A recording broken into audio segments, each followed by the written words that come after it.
महाराज जी, सांसारिक सुखों का परिणाम तुरंत आ जाता है, जैसे समोसा जलेबी खाने का, काम क्रीड़ा का, नहीं नहीं परंतु नहीं, नाम संसार नाम नहीं। जप का सुख, आनंद बहुत देर तक नहीं आता महाराज जी। अच्छा, अगर सुख मिला जैसे समोसा का, फिर कभी समोसा की मांग ना हो तो माने कि सुख मिला। मतलब सुख नहीं मिला, केवल सुखाभास था। सुखाभास जहां सुख है नहीं, केवल सुख की बात लगती है। जिसकी शुरुआत अमृत जैसी लगे उसका परिणाम विष होगा। और वो राजसिक तमोगुणी ये सब संसार की वस्तु। जैसे कुत्ता हड्डी लेकर के एकांत में भागता है कि दूसरा कुत्ता छीन न ले, मेरा सुख है, और चबाता है तो उसके गलफरों से खून निकलता है, तो वो देख देख कर आनंदित होता है, फिर चबा रहा है, तो उसका भ्रम ही है ना। हमारी जबान बुखार के बाद जब बिगड़ जाती है तो खीर भी कड़वी लगती है। कौन सा पदार्थ अच्छा लगता है? बोले कुछ अच्छा नहीं लगता है, रटाओ। मतलब मेरी रसेंद्री में सुख आकर्षण भ्रमात्मक है तो उसमें स्वाद है। अगर मेरी जबान में छाला पड़ जाए तो किसी भी स्वाद में आप विचार करो। सत्य वस्तु त्रिकाल सत्य होती है।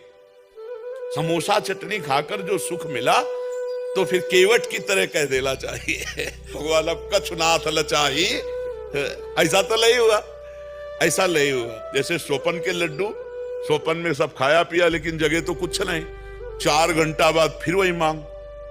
जीवन हो गया पाते पाते, आज तक तृप्ति नहीं हुई। क्या सुख है ये? एक बार केवट ने भगवान के चरण स्पर्श किए, पखाड़ा, तो चिल्ला के कह पड़ा अब कछुनाथ न चाहे मोरे। एक पुरुष को संसार के सब भोग दे दिए जाएं जो भगवान से विमुख है तो भी उसे तृप्ति नहीं हो सकती।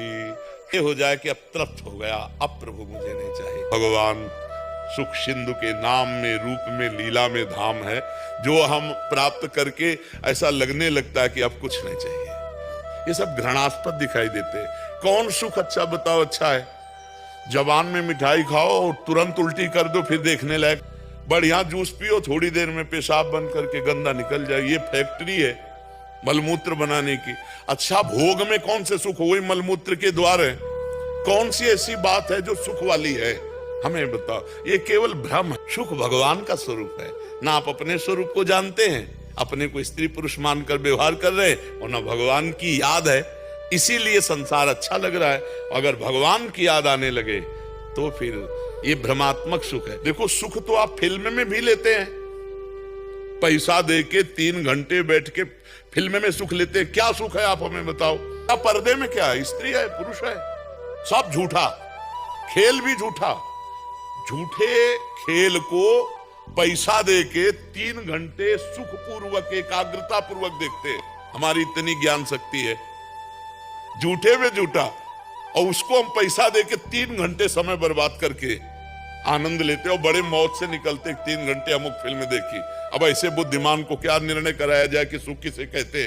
जो विवेकवान है वो ऐसे झूठे सुखों को स्वीकार। सुख तो भगवान में, एक बार मन लगा के देखो भगवान में।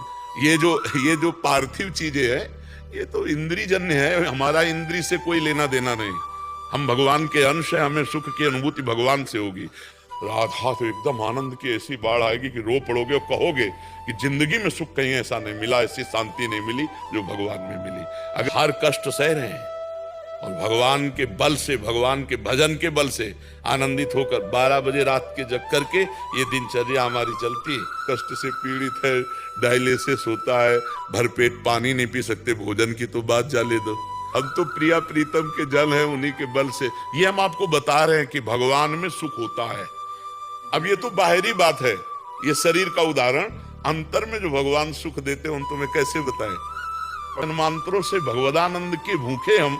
अब जब हम शुरू करते हैं राधा राधा राधा तो ना अच्छा लगता है, एक जलन सी लगती है। अब जब कम से कम 24 घंटे में 12 घंटे अधपेट राधा राधा राधा, तो देखो फिर नशा छा जाएगा, आनंद मगन हो जाओगी।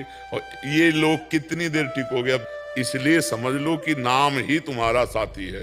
तो राधा राधा जप लो, स्वाद मिले चाहे न मिले, आगे चलकर ये परमानंद प्रदान करेगा, सुख प्रदान करेगा। जी हाँ जी, आपके चरणों में कोटि कोटि प्रणाम। जब आपका सत्संग सुनते हैं तब ऐसा लगता है कि मन आपके द्वारा बताए गए भक्ति रास्ते की पूरी तरह समझ रहा है, स्वीकार कर रहा है। पर जब संसार के कार्यों में लगते हैं, घर ऑफिस के, अर्थात वृंदावन में भक्ति वाली दुनिया सच्चा है, संसार की, महाराज जी दोनों में बड़ा दुविधा सी हो जाती है।